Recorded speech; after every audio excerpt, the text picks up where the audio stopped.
മാട്ടൂരിലെ ജനപ്രതിനിധികളെ സമരം ചെയ്യുമ്പോൾ ശ്രദ്ധിക്ക്. റേഷൻ കടയിൽ വരെ കിട്ടുന്നത് കുത്തനുള്ള അരികളാണ്. ജനപ്രതിനിധികളോടാണ് എത്രയും പെട്ടെന്ന് ഇത് ഷെയർ ചെയ്യാം. ഇന്നോവ വണ്ടി, മറ്റേ വണ്ടി, കുറേ സെക്യൂരിറ്റി, സാധാരണക്കാരന് റേഷൻ അരിയിൽ കുത്താൻ. എങ്ങനെയുണ്ട്? ഈ മാസത്തെ റേഷൻ അരിയിൽ തരുന്നത് കുത്താൻ.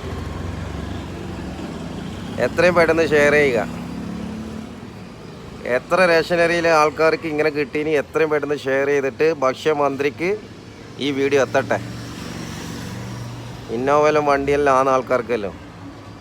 അതുകൊണ്ട് ഭക്ഷ്യമന്ത്രി ഒന്ന് ശ്രദ്ധിക്കുക. സാധാരണക്കാരന് കിട്ടാൻ റേഷനറി കുത്താൻ ഈ കാലത്ത് റേഷനറി കുത്താൻ കിട്ടാൻ പറ്റുമോ? റേഷനറി ഇപ്പോൾ കുത്തനും കൂടി തിന്നണോ? പിന്നെ വൈറ്റ് അരിയും, പുഴുക്കലിൻ്റെ അരിൻ്റെ ഇടയ്ക്കിൽ വൈറ്റ് അരിയും. ഭക്ഷ്യമന്ത്രി എൻ്റെ അടുത്ത് എത്തുന്നവരെ ഒന്ന് ഷെയർ ചെയ്തേ.